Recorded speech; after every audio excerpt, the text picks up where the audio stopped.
Assalamualaikum warahmatullahi wabarakatuh. Alhamdulillahirabbil alamin wassalatu wassalamu ala asyrofil anbiya'i wal mursalin wa ala alihi washabihi ajmain amma ba'du.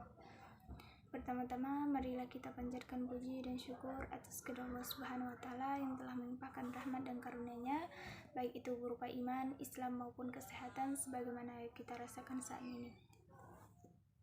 Tak lupa pula kita bersalawat kepada baginda Nabi Muhammad SAW yang telah membawa kita dari alam kegelapan hingga alam terang menerang sebagaimana kita rasakan saat ini. Yang terhormat dosen pengampun Muhammad Arfa SE SY, yang terhormat para penonton, perkenalkan nama saya Siti Fadila, saya dari semester 3 akan mempresentasikan rangkuman jurnal tentang pasar modal.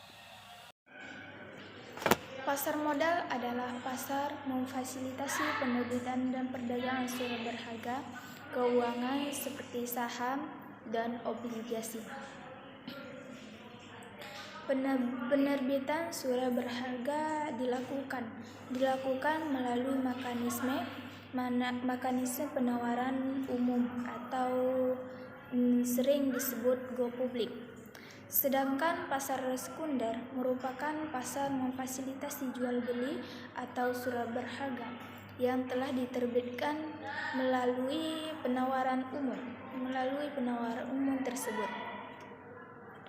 Lihat atau perusahaan yang menawarkan efeknya kepada masyarakat investor melalui penawaran umum disebut sebagai emiten.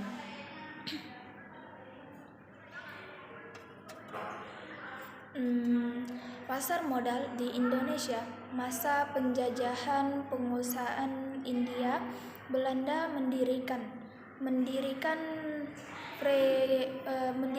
Vereniging voor de Everten yang di Batavia dan sekaligus melalui perdagangan efek pada tanggal 14 Desember 1912.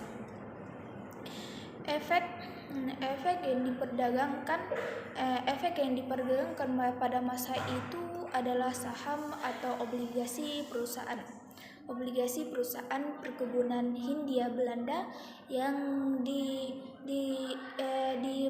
direlasi di Indonesia dengan semakin berkembangnya pasar modal Batavia tersebut. Kemudian bursa efek dibuka juga di Surabaya pada tanggal 11 Januari 1925 dan di Semarang pada tanggal 1 Agustus 1925. Ketika suhu politik di Eropa meningkat pada awal tahun 1939, pemerintah Hindia Belanda memusatkan pandangan efek di Jakarta dan menutup bursa efek di Semarang dan Surabaya. Ketika Perang Dunia kedua bertemu, bursa efek di Jakarta juga ditutup pada tanggal 10 Mei 1940. Masa Orde Lama pada tahun 1948 Belanda mengakui kedaulatan Republik Indonesia dan pada tahun 1960 pemerintah penerbitan obligasi publik Indonesia serta mendorongkan keinginan untuk mengaktifkan kembali bursa efek Indonesia dengan tujuan untuk mencegah efek-efek ke luar negeri. Pada tahun 1958 kegiatan bursa berhenti akibat inflasi dan keadaan perekonomian yang tidak menentu. Masa Orde Baru pada tahun 1976 pemerintah mengaktifkan kembali pasar modal Indonesia yang didahului dibentuknya Badan dibentuknya Badan Pelaksanaan Pasar Modal dan Badan Pembina Pasar Modal dan PT Dana Reksa melalui Kepres nomor 52 tahun 1976. Ia mempunyai fungsi dan tugas pembina dan mengatur melaksanakan teknis pasar modal. Pada tanggal 10 Agustus 1977, pasar modal di Indonesia secara resmi diaktifkan kembali yang ditandai dengan adanya perdagangan saham PT Semen Cibinong PT Semen Cibinong tahun 1995 merupakan babak baru dalam proses pembelian saham di bursa yang ditandai dengan peluncuran Jakarta Automated Trading System, sebuah sistem perdagangan otomatis yang menggantikan sistem perdagangan manual pada tanggal 2 Mei 1995 di sistem yang bergolongan modern disebut dapat memfasilitasi perdagangan saham dengan frekuensi yang lebih besar dan lebih menjamin kegiatan pasar yang fair dan transparan dibandingkan sistem perdagangan manual. Sekilas Bursa Efek di Indonesia BEI. Bursa Efek adalah pihak yang menyelenggarakan menyediakan sistem dan atau saran untuk mempertemukan penawaran jual dan beli efek dan pihak-pihak lain dan tujuan memperdagangkan efektif. Bursa Efek di Indonesia disingkat dengan BEI atau Indonesia Stock Exchange, merupakan bursa hasil gabungan dari Bursa Efek Jakarta dengan Bursa Efek Surabaya. Demikian efektivitas operasional dengan transaksi pemerintah memutuskan untuk menggabungkan Bursa Efek Jakarta sebagai pasar saham dengan Bursa Efek Surabaya sebagai pasar obligasi dan dari derivatif. Bursa hasil gabungan ini mulai beroperasi pada tanggal 1 Desember 2007. Struktur pasar modal Indonesia. Otoritas pasar modal Bapepam LK, Badan Pengawas Pasar Modal, dan lembaga keuangan memberikan izin usaha kepada Bursa Efek atau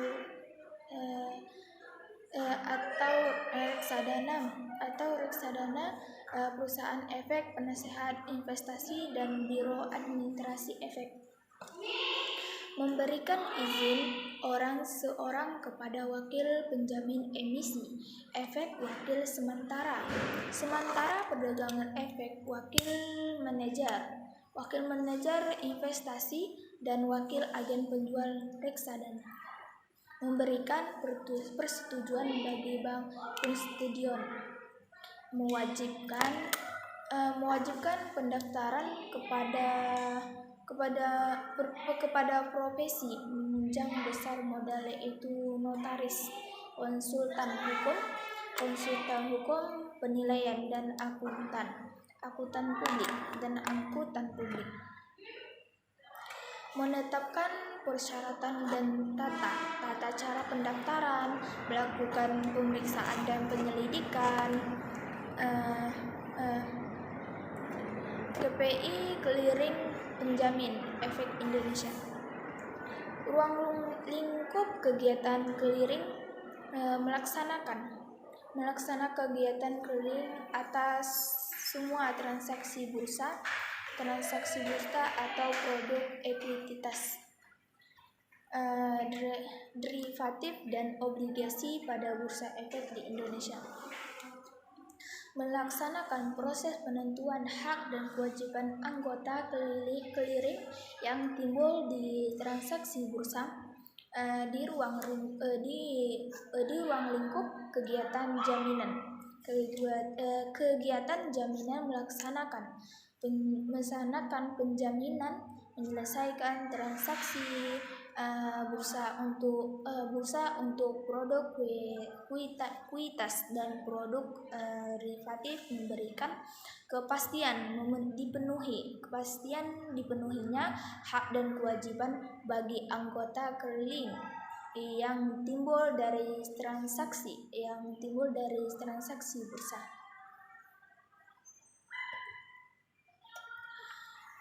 Kustodian Sentral Efek Indonesia melaksanakan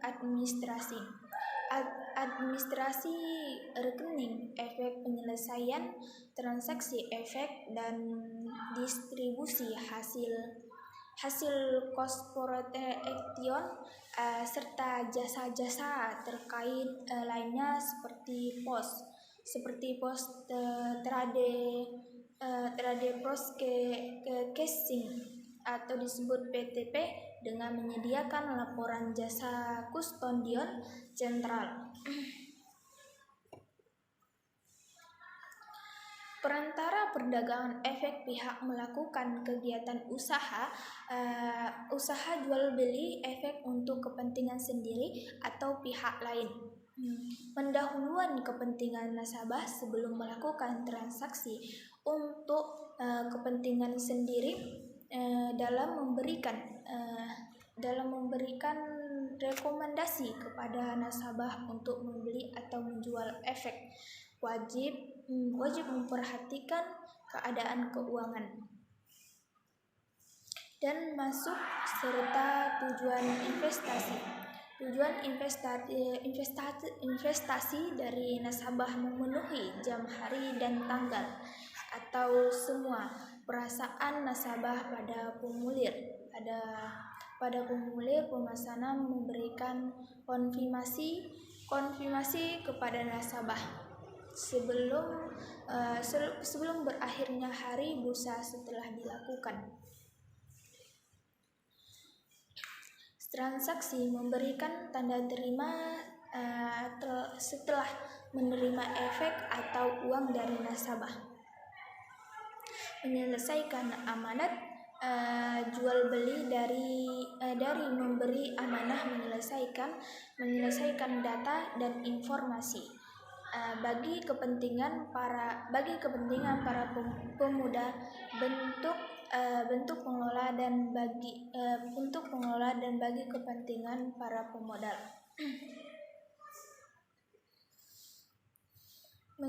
Penjaminan emisi efek, pihak yang membuat kontrak emiten untuk melakukan penawaran umum bagi kepentingan emiten dengan atau tanpa kewajiban untuk memberi sisa efek yang tidak terjual, memenuhi semua ketentuan dalam kontrak jaminan. Emisi yang diungkapkan dan profesi adanya hubungan obligasi atau hubungan lain yang bersifat material antara perusahaan efek dan emiten.